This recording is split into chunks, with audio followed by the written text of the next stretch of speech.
I think you can sympathize and you can empathize, but until you've lived it and walked it, you really truly cannot understand it. My name is Maureen Basnicki, and I identify myself now as a Canadian victim of terrorism. My name is Carol DeDelli, and I'm the mother of Tim McLean, who is the 22-year-old young man that was murdered on the Greyhound bus in 2008. Often I identify myself as a Canadian 9/11 widow because one of the first questions I'm asked was, "Oh, did you live in the United States at the time, in New York?" And I say, no. I lived with my late husband, Ken, in Toronto with our two kids, who were 16 and 21 at the time. And Ken just happened to be on the 106th floor of the World Trade Center on September the 11th, 2001. The offender was subsequently found to be not criminally responsible. So if he's not a criminal and no crime was committed, how could I possibly be a victim of crime? So what is the criteria?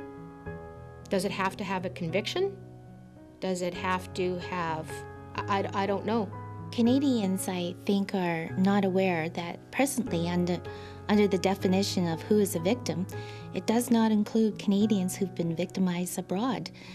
In my case, the United States. Most recently, we had the attacks in Kenya, where Canadians have been greatly affected, lives lost, and other Canadians injured.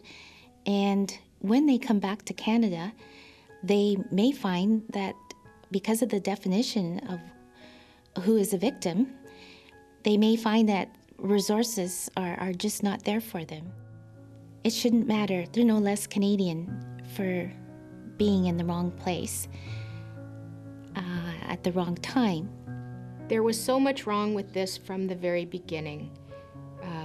I think that systemic failure at all levels resulted in what happened to my son. To go into the justice system and have them tell me that it's now an NCR matter.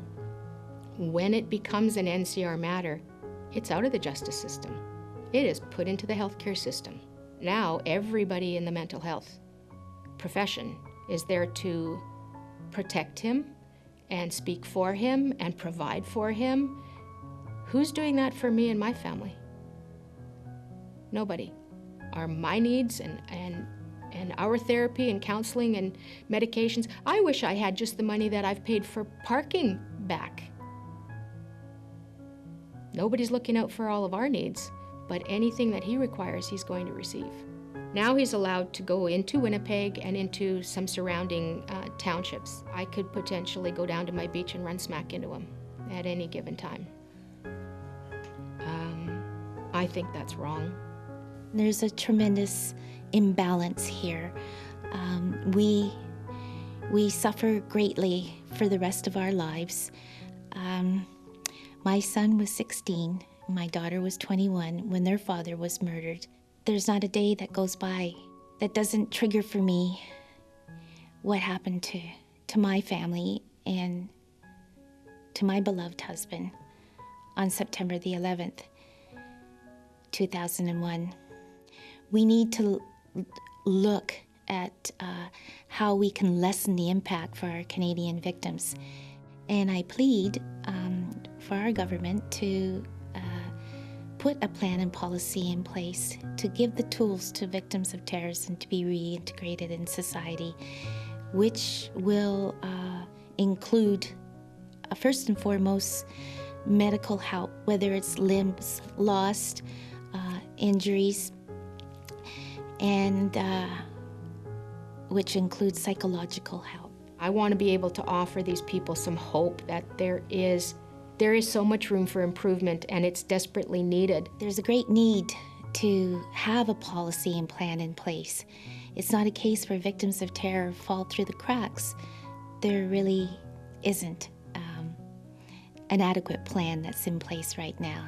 And so I encourage our government, and especially at the federal level, to do everything possible to put an adequate plan and policy in place so that Canadians will know that their country is behind them.